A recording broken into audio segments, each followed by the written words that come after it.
आप सभी को नववर्ष की बहुत बहुत शुभकामनाएं। Happy new year to everyone. इस न्यू ईयर पर हमें कुछ बातों का ध्यान रखना पड़ेगा जिससे हमारे भीतर नवीनता आए, उत्साह आए, शक्ति आए।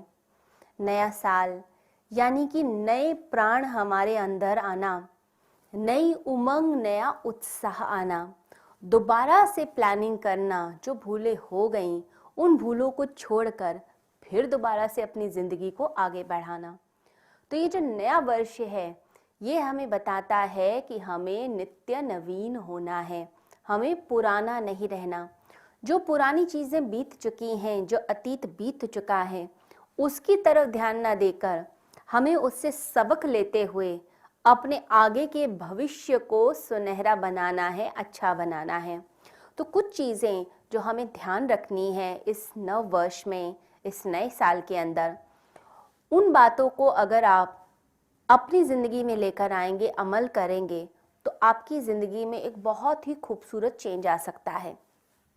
सबसे पहली चीज़, हम सब तरह की मेहनत तो करते हैं लेकिन अपने शरीर के ऊपर ही मेहनत नहीं करते। तो इस नए साल हम अपने आप से प्रॉमिस करें, संकल्प करें कि हम अपनी सेहत पर ध्यान देंगे। हमारी बॉडी हमारे लिए इम्पॉर्टेंट है लेकिन हम उसी को निगलेक्ट करते हैं।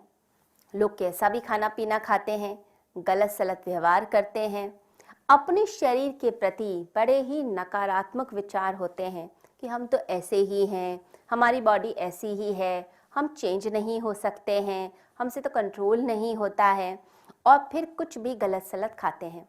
तो आपने अपनी सेहत का ध्यान देना है। तो समय पर उठना, समय पर सोना, ठीक खाना खाना, एक्सरसाइज करना, सैर करना, ये अपने जीवन का अंग बना लीजिए। जब तक मनुष्य अपनी सेहत के प्रति चेतन नहीं होगा, उस पर ध्यान नहीं देगा, वो किसी भी चीज़ पर विजय प्राप्त नहीं कर सकता। हम चाहते हैं कि हम संसार में सक्सेसफुल हों, लेकिन जो सक्सेस भोगेगा वो तो शरीर भोगेगा।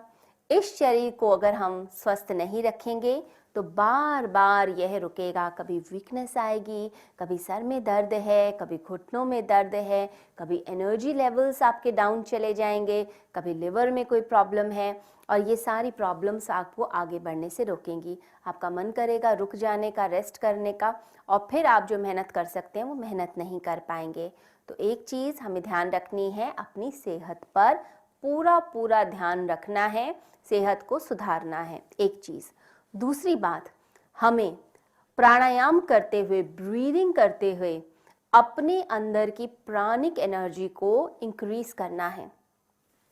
अगर बहुत सारे मूड चेंजेस होने शुरू हो गए हैं, बॉडी जो है हर समय थकी थकी रहती है, हमें किसी की भी बात को बहुत जल्दी बुरा लग जाता है, किसी के विचार अच्छे नहीं लगते और अंदर ही अंदर हम घुटते रहते हैं, अपनी बात भी ठीक से प्रस्तुत नहीं कर पाते, बहुत नेगेटिविटी अंदर आ जाती है, अंदर ऐसा लगता है गुब्बार है, तो यानी आपका जो प्राणिक लेवल है, प्राणिक एनर्जी कम हो रही है। तो प्राणिक एनर्जी को इंक्रीज करने का सबसे अच्छा तरीका होता है कि आपने ब्रीदिंग यानी कि प्राणायाम की प्रैक्टिस करनी है। प्राणायाम में भी तरह तरह के प्राणायाम होते हैं। सबसे अच्छा प्राणायाम है गहरी सांस भरिए और गहरी सांस छोड़िए। सबसे सिंपल और इजी टेक्निक, कुछ भी नहीं करना, सिर्फ सांस को भरना है और सांस को छोड़ देना है। इसे सुबह उठते ही 10 बार तो कर लीजिए। और जब आप ब्रीद इन करते हैं तो सारे जो भी अच्छे अच्छे गुण हैं, अच्छी अच्छी क्वालिटीज़ हैं, उन सब का विचार कीजिए कि वो मेरी सांसों के द्वारा मेरे अंदर प्रवेश करते हैं।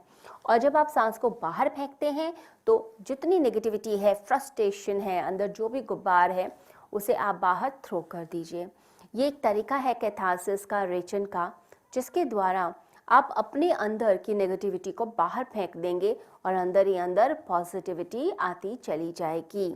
तो आपने एक तो ब्रीदिंग का ध्यान रखना है। ये ब्रीदिंग आपके एनर्जी लेवल्स को मेंटेन करेगी, मूड फ्लक्चुएशंस को ठीक करेगी, एक बैलेंस पर्सनालिटी आपको प्रदान करेगी। तीसरी चीज़ जो हमें ध्यान देनी है इस न्यू ईयर पे, वो है सेल्फ अवेयरनेस। यानी आपके अंदर जो थॉट्स चलते हैं, जो आप सोचते हैं, उन सब के ऊपर चेक करना कि क्या चलता है मेरे भीतर। किसी ने थोड़ा सा कुछ बुरा कर दिया और हम तो बहुत ही ज़्यादा उसके लिए गलत बोलने लग गए, उसके बारे में गलत गलत फैलाने लग गए। इसका मतलब यह है कि हमने उस चीज़ को बहुत ज़्यादा अपने दिल पर ले लिया।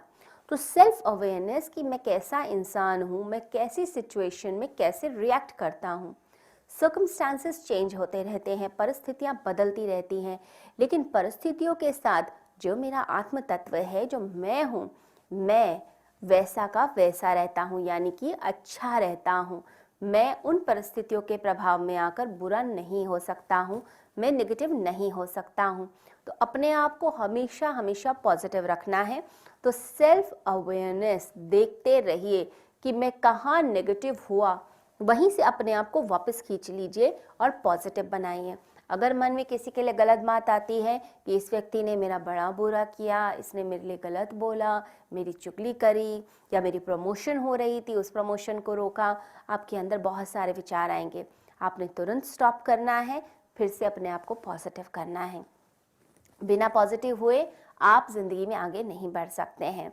तो अपनी हेल्थ के लिए, मेंटल वेलबींग के लिए पॉजिटिव यानी सेल्फ अवेयरनेस, अपने आप को चेक कीजिए। नेक्स्ट पॉइंट हमें ध्यान रखना है, फोर्थ पॉइंट, सेल्फ कंट्रोल, आपका स्वयं पर नियंत्रण। अगर देखें तो ये जो सेल्फ कंट्रोल है, इसे आत्म संयम भी कहा जाता है। अपने ऊपर नियंत्रण करना। कितने लोग नियंत्रण कर पाते हैं? क्या आप कर पाते हैं नियंत्रण? कोई भी चीज़ देखते हैं और मन फिसल जाता है। कोई खाने की चीज़ देखी, पता है ये अच्छी नहीं है, पता है मेरी सेहत के लिए बढ़िया नहीं है, लेकिन फिर भी हम उसे खा लेते हैं। कंट्रोल नहीं है। कहीं 10 लोग बुराई कर रहे हैं किसी की, हमने भी उसे ज्वाइन कर लिया, हमने भी वही चुगली करनी शुरू कर दी। अपने ऊपर जो नियंत्रण रखता है, उसका जो इमोशनल इंटेलिजेंस का लेवल है, वो अपने आप ही हाई होता है। जो EQ है, इमोशनल इंटेलिजेंस है, जितनी हाई होती चली जाएगी, आपका सक्सेस का रेट बढ़ता जाएगा लाइफ के अंदर। तो आप अपने ऑफिस में, लोगों के बीच में, फ्रेंड्स के बीच में ज़्यादा पॉपुलर होंगे, साथ ही साथ लोग आपसे बात करना पसंद करेंगे। आपको सक्सेस जल्दी मिलेगी। थोड़ा सा भी टैलेंट है, आपको उसे पेश करना आएगा, आप अपने काम को अच्छे से प्रस्तुत कर पाएंगे। सेल्फ कंट्रोल अपने ऊपर ज़रूर होना चाहिए। छोटी छोटी प्रयोग आप ज़रूर कीजिए दिन में। जैसे कोई चीज़ आपकी पसंद की नहीं हुई तो परेशान मत होएं, तुरंत अपने आप को संभाल लीजिए। कोई बात नहीं, ये मेरी पसंद की नहीं हुई, कोई बात नहीं, लेकिन मुझे इस सिचुएशन में एडजस्ट करके फिर अपने आप को आगे ले जाना है। डिप्रेस होकर, दुखी होकर, रोध होकर अपनी एनर्जीज को नेगेटिव नहीं करना है। तो सेल्फ कंट्रोल ज़रूर आपके अंदर चाहिए। ये आपकी लाइफ को खुशियों से भर के रखेगा। नेक्स्ट पॉइंट, आपने अपनी इनर पावर के लिए काम करना है। इनर पावर, जो जितना अंदर से शक्तिशाली है, वो उतना ज़्यादा बाहर भी शक्तिशाली है। तो अपने आप को अंदर से पावरफुल बनाएं। पावरफुल बनाने की क्या टेक्निक है? पावरफुल बनाने के लिए सबसे ज़्यादा आपने मेडिटेशन पर काम करना है, यानी ध्यान करना है। ये जो ध्यान होता है, ये तरीका होता है जिसके द्वारा हम अपने अंदर की आत्मिक शक्ति को यानी इनर पावर को बढ़ाते हैं। ये इनर पावर जितनी ज़्यादा बढ़ती चली जाती है, आप छोटी छोटी बातों में डिस्टर्ब नहीं होते हैं। लोगों की बातें सुनते हैं, कोई बात नहीं, कह दिया, आप आगे बढ़ गए। क्षमाशील व्यवहार होने लगेगा, दूसरों के प्रति करुणा भी आएगी और आप फोकस्ड होकर एक जगह अपने काम में निरंतर डूबते हुए, आनंद लेते हुए आगे बढ़ेंगे। बहुत से लोग होते हैं जो काम भी करते हैं लेकिन साथ साथ कृप भी करते रहते हैं कि ऐसा हो गया, वैसा हो गया, मेरे को पसंद नहीं है, मजबूरी में करना पड़ता है, सर दर्द हो रहा है, अपने काम को एंजॉय नहीं करते हैं। लेकिन जब आपकी पावर यानी इनर पावर बढ़ती है तो आप धीरे धीरे अपनी चीज़ों में आनंद लेना शुरू करते हैं, मज़े लेने लग जाते हैं। तो ध्यान आपको सिखाता है जीवन जीने का सही तरीका। तो मेडिटेशन की छोटी छोटी प्रैक्टिसेस आपके अंदर रिलैक्सेशन लेकर आएंगी, आपके अंदर अच्छाई को लेकर आएंगी, आपको दिव्य शक्तियों से जोड़ेंगी। मनुष्य की पावर है लिमिटेड, लेकिन जो डिवाइन पावर है वो है अनलिमिटेड। तो जो डिवाइन पावर है उससे अपने आप को कनेक्ट करना।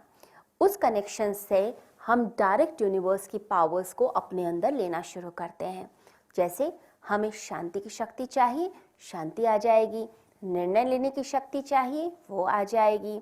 संभालने की शक्ति चाहिए, वो आ जाएगी। थोड़ा सा धैर्य रखना है, अपने पर नियंत्रण रखना है, फिर हम धीरे धीरे इन शक्तियों को अपने अंदर समाते चले जाएंगे। तो मेडिटेशन ज़रूर करना है। अगर ये 5 चीज़ें हम ध्यान रख लेते हैं न्यू ईयर पर, तो पूरा साल हमारा बहुत अच्छा बीतेगा। तो ये जो 5 मैंने पॉइंट्स आपको बताए हैं, इन 5 पॉइंट्स पे अगर आप वर्क करते हैं तो आपका physical, mental, emotional and spiritual सारी तरफ अगर देखा जाए आपकी ग्रोथ होगी, ओवरऑल पर्सनालिटी डेवलपमेंट, और आपकी ज़िंदगी में हर तरफ आपको सक्सेस ही सक्सेस मिलेगी। तो ईश्वर करे ये जो न्यू ईयर है आपका बहुत बहुत अच्छा बीते, खुशियों भरा हो, आप हंसते मुस्कुराते अपनी ज़िंदगी को बिताएं। सभी को हैप्पी न्यू ईयर।